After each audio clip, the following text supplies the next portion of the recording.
उनकी निगाहों में जाने कितने ही रंग समाये हैं, पर हर रंग में मुझे अपना ही अक्स नजर आता है। अमर ने एकटक प्रतिभा को देखते हुए कहा तो वह हंस पड़ी।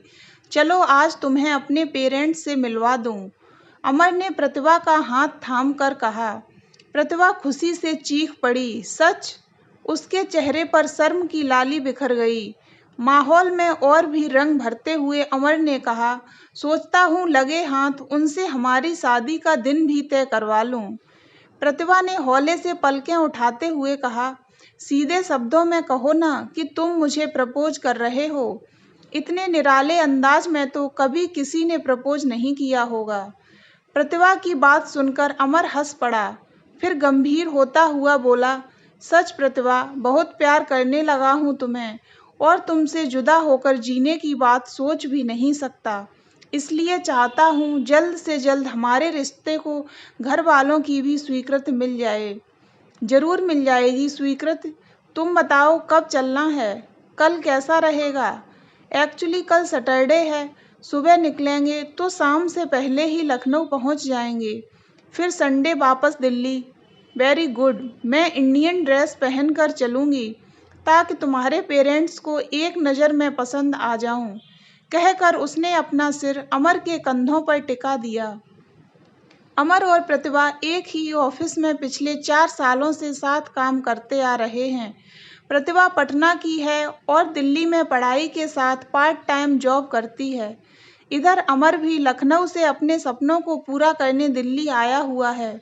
दोनों इतने दिनों से साथ हैं, एक दूसरे को पसंद भी करते हैं, पर आज पहली दफ़ा अमर ने साफ तौर पर प्रतिभा से दिल की बात कही थी।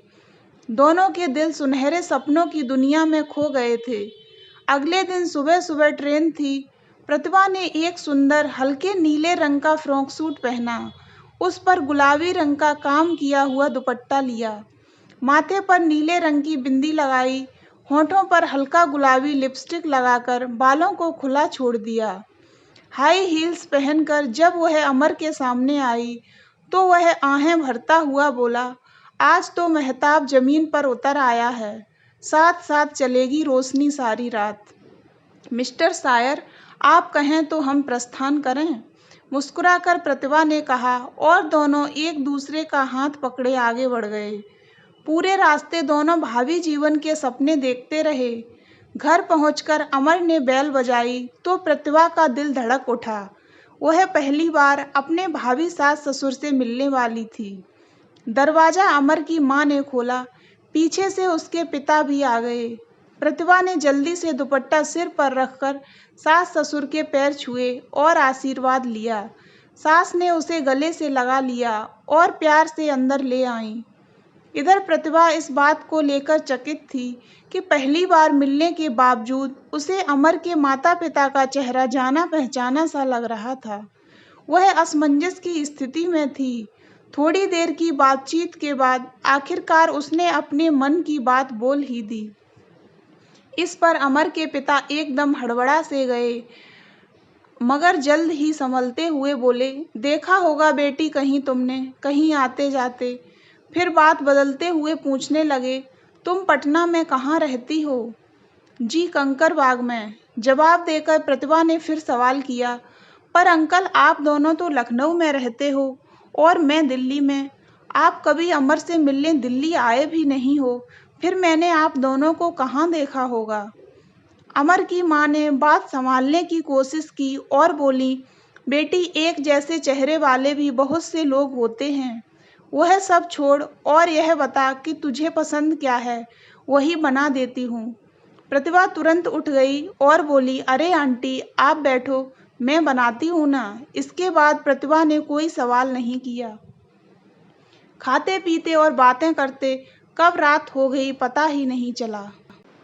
सास ने प्रतिभा को अपने कमरे में सोने के लिए बुला लिया।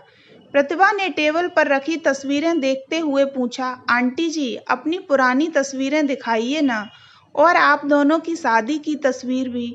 अरे बेटी अब पुरानी तस्वीरें कौन निकाले, अंदर कहीं संदूक में पड़ी होंगी, और वैसे भी हमने कोर्ट मैरिज की थी। Court marriage? क्या बात है आंटी, उस जमाने में आपने कोर्ट मैरिज कर ली? अब चल सो जा प्रतिभा, पुरानी बातें याद करने से क्या फायदा, कहकर सास करवट बदलकर सो गईं। इधर प्रतिभा सोच में डूबी रही। अगले दिन दोनों दिल्ली के लिए वापस रवाना हो गए। प्रतिभा के मन में अभी भी कुछ उलझनें थीं, मगर अमर बहुत खुश था। प्रतिभा को लेकर उसके माँ बाप का रिस्पॉन्स पॉजिटिव जो था। प्रतिभा ने अपने मन की बात अमर को नहीं बताई। वह उसकी खुशी में कोई बाधा पहुंचाना जो नहीं चाहती थी। दिल्ली पहुंचकर प्रतिभा ने नेट पर खोज खबर निकालने की कोशिश की, मगर कुछ पता नहीं चला। फिर उसने अमर के माँ बाप के साथ अपनी फ़ोटो अपने पेरेंट्स को शेयर की और लिखा, यह फ़ोटो मेरे सबसे अच्छे दोस्त के मम्मी पापा की है। उनसे पहली बार मिलने के बावजूद उनका चेहरा जाना पहचाना सा लगा। क्या आप इन्हें पहचानते हैं? प्रतिभा के पिता ने जवाब दिया, चेहरे पहचाने से लगते हैं, पर याद नहीं आता कि कौन है। जवाब पढ़कर प्रतिभा चुप रह गई। धीरे धीरे यह बात उसके दिलो दिमाग से उतरती गई। कुछ दिन बाद गर्मी की छुट्टियों में प्रतिभा ने अपने घर पटना जाने की तैयारियां शुरू कर दीं। पटना जाने को लेकर वह उत्साहित थी, मगर अमर से बिछड़ने के एहसास से मन भारी भी हो रहा था।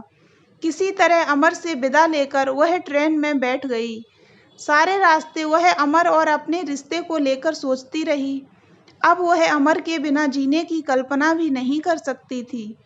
पिछले कुछ दिनों में अमर उसके दिल के बहुत करीब आ गया था। पटना जंक्शन पर उतरते ही उसका दिमाग दिल्ली के गलियारों को भूलकर पटना की सड़कों पर आ टिका। अपने घर के आगे रुकते ही पुराना समय आंखों के आगे नाचने लगा। जब स्कूल में पढ़ने वाली प्रतिभा अपने घर आंगन को गुलजार रखती थी, वह मम्मी पापा की इकलौती लाडली बिटिया जो थी। दरवाज़ा खोलते ही माँ ने उसे गले से लगा लिया। अपने कमरे का दरवाज़ा खोलते ही पुरानी यादों के साए फिर से उसके मन को छूने लगे। बैग एक कोने में पटक कर वह बिस्तर पर लुढ़क गई। 2 दिन प्रतिभा ने जमकर आराम किया और मम्मी पापा को अपनी नई जिंदगी से जुड़े किस्से सुनाए। तीसरे दिन वह थोड़ी एक्टिव हुई और घर की सफाई करने लगी। सफाई के दौरान उसे जाले लगी एक पुरानी तस्वीर दिखी। तस्वीर करीब 30-35 साल पहले की थी, जब उसके मम्मी पापा कॉलेज में थे। जाले पहुंचकर प्रतिभा ध्यान से तस्वीर देखने लगी कि अचानक उसे तस्वीर में अमर के पिता दिखाई दिए। हालांकि वे काफ़ी बदले हुए नजर आ रहे थे, मगर वह उनका चेहरा एक नज़र में ही पहचान गई थी। बगल में ही उसे अमर की माँ की भी तस्वीर दिख गई। प्रतिभा को अब सारी बात समझ आने लगी थी कि क्यों उसे उन दोनों के चेहरे जाने पहचाने लग रहे थे। बचपन में उसने कई बार वह फोटो बहुत ध्यान से देखी थी, पर उसे अब तक यह समझ नहीं आया था कि उसके मम्मी पापा ने अमर के पेरेंट्स की फ़ोटो पहचानी क्यों नहीं, जबकि वे कॉलेज में साथ थे। काफ़ी देर तक प्रतिभा यही सब सोचती रही। तभी उसे सरला काकी भी उस तस्वीर में नजर आईं।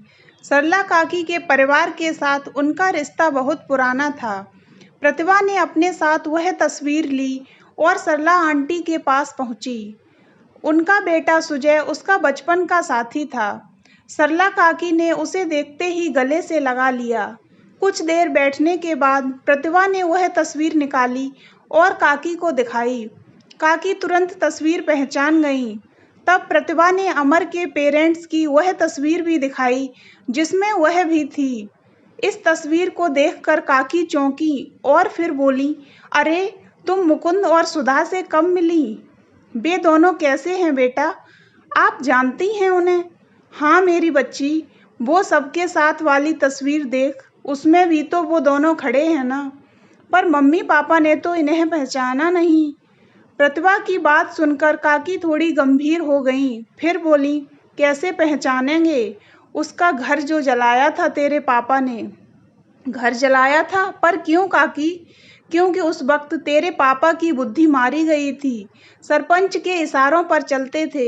सरपंच ने आदेश दिया था कि उनकी बिरादरी का लड़का एक दलित लड़की से शादी नहीं कर सकता।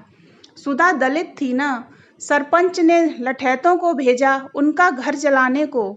बस तेरे पापा भी निकल लिए साथ। यह भी नहीं सोचा कि अपने दोस्त का घर जलाने जा रहे हैं। उसकी आंख तो तब खुली जब उनका पुश्तैनी घर पूरी तरह जलाने के बाद सरपंच के लड़कों ने मुकुंद के बूढ़े माँ बाप को भी मार डाला, छोटी बहन को घर में जिंदा जला दिया। यह सब देखकर तेरे पापा की रूह कांप उठी और उसने उसी दिन से सरपंच का साथ पूरी तरह छोड़ दिया। इधर मुकुंद और सुधा किसी तरह अपनी जान बचाकर कहीं भाग गए। वे कहाँ गए, उनके साथ क्या हुआ, यह कोई नहीं जानता। प्रतिभा चुपचाप काकी से यह बीती कहानी सुनती रही। उसकी आंखों के आगे अब सब कुछ स्पष्ट हो चुका था। क्या आप मुझे उनका जला हुआ घर दिखा सकती हो? बेटा, उनका पुश्तैनी घर तो सालों पहले खंडहर में तब्दील हो चुका है और आज तक खंडहर ही है। कोई नहीं जाता उधर। तू कहती है तो मैं सुजय को भेजती हूँ तेरे साथ। प्रतिभा सुजय के साथ उस खंडहर नुमा घर को देखने पहुंची। टूटी जली इमारतें, खाली पड़े आधे अधूरे कमरे, दरकी हुई दीवारें, दम घोंटता वीरानापन, सब चीख चीख कर उस स्याह काली रात का दर्द बयां करते दिखे। प्रतिभा ने मोबाइल से तस्वीरें खींची, एक एक जगह जाकर उस दर्द को महसूस किया, फिर अपने घर लौट आई। दिल्ली आकर वह अमर के पिता से मिली और भरी आंखों से उन्हें धन्यवाद कहा तो उन्होंने चौंकते हुए प्रतिभा की ओर देखा। प्रतिभा ने कहा, अंकल, मैं पटना के कंकड़बाग में उसी मोहल्ले में रहती हूँ जहाँ कभी आप दोनों भी। इतनी मुसीबतें आने के बाद भी आपने आंटी का साथ नहीं छोड़ा, अपने प्यार को निभाया, इतनी हिम्मत दिखाई। You are great uncle. उसकी बातें सुनकर अमर के पिता की आंखें भर आईं। वे समझ गए थे कि जो राज उन्होंने बेटे से भी छुपाया वह सब बहू जान चुकी है। अमर के पिता ने प्रतिभा के सर पर आशीर्वाद का हाथ रखा और फिर हौले से मुस्कुरा दिए। प्रतिभा ने फैसला कर लिया था कि अब वह जल्द ही अमर से शादी कर लेगी, मगर अपने पिता को इस शादी में नहीं बुलाएगी। अमर से भी सच्चाई छिपा कर रखेगी। इस बीच मम्मी ने फ़ोन पर बताया कि अगले सप्ताह पापा का ऑपरेशन होने वाला है। यह सुनकर उसने अमर से बात की और उसे कोर्ट मैरिज के लिए तैयार कर लिया। कुछ खास लोगों की उपस्थिति में कोर्ट मैरिज करके आज समाजी तरीके से शादी करना तय हुआ। प्रतिभा ने जानबूझकर शादी की तारीख 15 दिन बाद की रखवाई, जब उसके पापा का ऑपरेशन हो चुका हो और उसकी शादी में केवल उसकी मम्मी ही आ सकें। शादी वाले दिन प्रतिभा की मम्मी ने अमर की मम्मी को देखा तो खुद को रोक नहीं सकी और सुधा कहकर एकदम से उनके गले लग गईं। 30 साल पुरानी सहेलियां जो मिली थीं। अमर के पिता भी प्रतिभा की मम्मी को देखकर चकित थे। तीनों भीगी पलकों से पुराने दिन याद करने लगे। नियत समय पर शादी भी हो गई। सारा कार्यक्रम अच्छी तरह निपट गया। प्रतिभा की मम्मी अब घर लौटने वाली थी। ट्रेन में बैठने से पहले उन्होंने प्रतिभा को गले लगाया और रोती हुई बोली, बेटा, मैं समझ गई हूँ कि तूने ऐसा इंतजाम क्यों किया ताकि केवल मुझे ही शादी में बुलाना पड़े। देख बेटा, तेरे पापा के हाथों तेरे सास ससुर के साथ गलत हुआ था, मैं यह मानती हूँ, मगर उसी दिन से तेरे पापा बिल्कुल बदल भी गए और उन्हें अपने किए पर बहुत पछतावा भी है। मुझसे शादी होने के बाद उन्हें प्यार की गहराई का एहसास भी हो चुका है। जानती है, मैं जब आ रही थी तो तेरे पापा ने क्या कहा था? क्या कहा था मम्मी? उन्होंने कहा, मुझे लग रहा है मेरी बच्ची मेरा पाप धोने वाली है। वह उसी दलित लड़की के बेटे से शादी करने वाली है जिनके परिवार को मेरी आंखों के आगे मार दिया गया और मैंने कोई विरोध भी नहीं किया। मैं सालों से यह दर्द और पछतावा दिल में लिए जी रहा था। मेरी बच्ची उनसे रिश्ता जोड़कर मेरी जिंदगी का दर्द थोड़ा कम कर देगी। सच मम्मी, पापा सब कुछ समझ गए? प्रतिभा की आंखें भर आईं। हाँ बेटा, और वे तुझसे बात करके आशीर्वाद देने की हिम्मत ही नहीं जुटा पा रहे थे। उन्हें लगता है कि तू उन्हें माफ़ नहीं कर पाएगी। ऐसा नहीं है मम्मी, पापा को कहना हम जिंदगी की नई शुरुआत करेंगे। कहकर उसने मम्मी को गले से लगा लिया। उसकी आंखों में खुशी के आंसू थे। तो दोस्तों, अगर आपको ये कहानी अच्छी लगी हो तो वीडियो को लाइक करें और ऐसी ही अन्य कहानियों के लिए हमारे चैनल को सब्सक्राइब अवश्य करें।